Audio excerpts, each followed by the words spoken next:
శ్రీ గురుభ్యో నమ. నేను మీ ప్రసాద్. మీరు చూస్తున్నారు ప్రసాద్ ఆస్ట్రాలజీ యూట్యూబ్ ఛానల్. ఈ వీడియోలో మనము వివాహ విషయంలో వధువు అలాగే వరులకు వివాహ పొంతన చూసే విషయంలో జన్మ నక్షత్రాన్ని తీసుకోవాలా లేదా నామ నక్షత్రాన్ని తీసుకోవాలా అనే అంశంపై ఈ వీడియో ఉంటుంది. కాబట్టి అందరూ కూడా పూర్తిగా చూడండి. అయితే ముఖ్యంగా చెప్పాలంటే వివాహం అనేది ప్రతి ఒక్కరి జీవితంలో జరిగే ఒక ముఖ్యమైన ఘట్టము. ఇంకా చెప్పాలంటే వివాహం తర్వాతనే ఒక మనిషి యొక్క పరిపూర్ణమైన జీవితం మొదలవుతుందని మన పెద్దలు చెప్తుంటారు. అలాంటి వివాహ విషయంలో మనము తగిన జాగ్రత్తలు తీసుకొని వివాహము ఆచరిస్తాము. ముఖ్యంగా పిల్లవాడు చదువుకున్నవాడా, అందగాడ, అలాగే పిల్ల కూడా చదువుకున్నదా, అలాగే వాళ్ళు చేసే ఉద్యోగం కానీ వ్యాపారం కానీ లేకపోతే వాళ్ళు ఏ విధంగా బ్రతుకుతారు, ఇవన్నీ రకరకాల విషయాలన్నీ మనము ఈ వివాహ విషయాన్ని చూసేటప్పుడే మనం అన్ని రకాలుగా ఆలోచిస్తాము. అయితే దాంతోపాటుగా అటు లౌకికంగా మిగిలిన అన్ని చూసినా కూడా జాతకపరంగా కూడా మనము వాళ్ళ దగ్గరలో ఉండే జ్యోతిష్కుడి దగ్గరికి వెళ్ళి మామూలుగా వాళ్ళు అన్ని రకాలుగా పరీక్షిస్తారు. ఎందుకంటే అబ్బాయి జాతకం ఎలా ఉంది, అమ్మాయి జాతకం ఎలా ఉంది, పరీక్షించండి లేదా చూడండి అని చెప్తూ ఉంటాం. అయితే కొంతమందికి మామూలుగా వాళ్ళ జన్మ నక్షత్రం కూడా తెలిసే అవకాశం ఉంటుంది, కొంతమందికి తెలియకపోవచ్చు కూడా. అంటే మామూలుగా ఏంటంటే వాళ్ళు పుట్టినప్పుడు డేట్ ఆఫ్ బర్త్ కానీ టైం కానీ నోట్ చేసుకోకపోవడం వల్ల అది నోట్ చేసినా కూడా కొన్ని సందర్భాల్లో వాళ్ళు మర్చిపోవడం కానీ లేదా ఆ జాతకం కానీ ఎక్కడన్నా పోగొట్టుకున్నా కూడా తర్వాత అది వాళ్ళకు ఆ డేట్ ఆఫ్ బర్త్ టైం గుర్తులేకపోతే, సరైన టైం కనుక గుర్తులేకపోతే వాళ్ళు వాళ్ళ యొక్క జన్మ నక్షత్రమే వాళ్ళకు తెలియదు. అటువంటి సందర్భంలో వాళ్ళు జాతకం మొత్తం పరిశీలించాలంటే అయ్యే పని కాదు. కాబట్టి మన మహర్షులే ముందుగానే అటు జన్మ నక్షత్రము నామ నక్షత్రము రెండు రకాల పద్ధతులు వాళ్ళు సూచించారనమాట. అయితే దీంట్లో ముఖ్యంగా ఏది ముఖ్యము అని మనం గనక పరిశీలిస్తే, అంటే అన్ని రకాలుగా, అంటే అటు అమ్మాయికి కానీ అబ్బాయికి కానీ ఇద్దరికీ గనక జన్మ నక్షత్రము జాతకము ఇవన్నీ ఉంటే ఖచ్చితంగా మనము జాతకాన్ని పరిశీలించి అలాగే జన్మ నక్షత్ర రీత్యానే మనము ఈ వివాహ పొంతనలు చూడాలి, పరిశీలించాలి.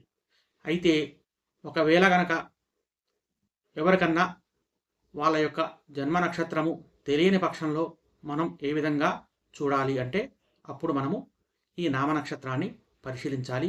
అది కూడా ఒకవేళ గనక అబ్బాయికి జన్మ నక్షత్రము ఉండి అమ్మాయికి గనక జన్మ నక్షత్రం గనక లేకపోతే ఆ సందర్భంలో అటు అబ్బాయి యొక్క జన్మ నక్షత్రాన్ని అలాగే అమ్మాయి యొక్క నామ నక్షత్రాన్ని పరిశీలించవచ్చు. అదే అమ్మాయికి జన్మ నక్షత్రం తెలుసుండి అదే అబ్బాయికి గనక జన్మ నక్షత్రం గనక తెలియని పక్షంలో అప్పుడు ఇద్దరికీ కూడా నామనక్షత్రాన్ని బట్టే పరిశీలించాలి అని మన శాస్త్రంలో వివరించారన్నమాట. దీనికి ప్రామాణికమైన శ్లోకం కూడా ఉంది. అది జన్మన కుర్వీత నామ్నామైన కారయేత్ ఉభయం బలహీనం చేత్ పుంజన్మ స్త్రీషు నామతః. ఇది ఒక ప్రామాణిక శ్లోకము. దీంతో పాటుగా ఇంకొక ప్రామాణిక శ్లోకం కూడా ఉంది. అది అవిజ్ఞాతేతు జన్మేక్షేన్ నామాక్షాన్ తపి గణ్యతాం స్త్రీయస్తు నామవై పుంసో జన్మక్షన్ శుభ మే వహి పుంసో నామ స్త్రియో జన్మ సంయోగ్యం గణనాదిషు ఉభయోర్నామ నక్షత్రం శుభం వయసి చోత్తమే. ఇది ఇంకొక ప్రామాణిక శ్లోకము.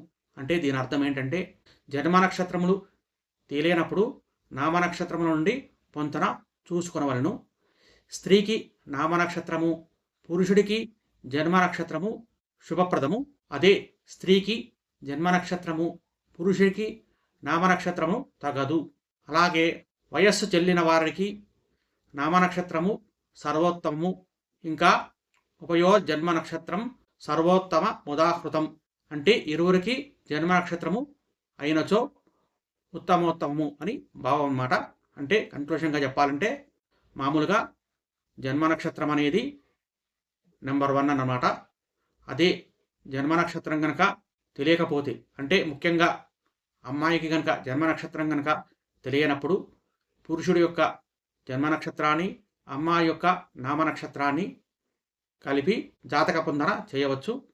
ఇక అదే పురుషుడికి జన్మ నక్షత్రం తెలియకపోతే స్త్రీకి జన్మ నక్షత్రం ఉన్నా కూడా ఇరువురికి నామనక్షత్రాన్ని బట్టే మనము పరిశీలన చేయాలి అని ఈ శాస్త్ర భావం అన్నమాట. అయితే ఈ రోజుల్లో ఇద్దరికీ జన్మ నక్షత్రాన్ని బట్టి చూస్తున్నారు, లేకపోతే ఇద్దరికీ నామనక్షత్రాన్ని బట్టే ఎక్కువగా పరిశీలన చేస్తున్నారు నా అనుభవంలో. కాబట్టి మనము సందర్భాన్ని బట్టి అవసరమైతే అబ్బాయి జన్మ నక్షత్రాన్ని, అమ్మాయి యొక్క నామ నక్షత్రాన్ని బట్టి కూడా మనం పరిశీలన చేయవచ్చు. ఇది ఎందుకు పెట్టారంటే సందర్భాన్ని బట్టి అమ్మాయి యొక్క పేరు మార్చి చేసే అవకాశం ఉంటుంది కాబట్టి, అబ్బాయికి నామనక్షత్రం బట్టి పరిశీలన చేసినా దాన్ని బట్టి అబ్బాయి పేరు మనం మార్చలేము. కాబట్టి అప్పుడు అమ్మాయికి కూడా నామనక్షత్రాన్ని పరిశీలన చేసి అవసరమైతే పేరు మార్చి వివాహం చేసే సాంప్రదాయం మన తెలుగు రాష్ట్రాల్లో, ముఖ్యంగా తెలంగాణ రాష్ట్రంలో ఎక్కువగా ఉందన్నమాట. కాబట్టి దీన్ని మన వీక్షకులందరూ కూడా గమనించగలరని మనవి చేస్తూ, ఇది ఈ వీడియో కనుక మీకు నచ్చితే లైక్ చేయండి, షేర్ చేయండి. అలాగే మన ఛానల్ని కనుక సబ్స్క్రైబ్ చేసుకోకపోతే దయచేసి సబ్స్క్రైబ్ చేసుకోండి. గోబ్రాహ్మణేభ్యః శుభమస్తు నిత్యం. లోకా సమస్తా సుఖినో భవంతు. స్వస్తి.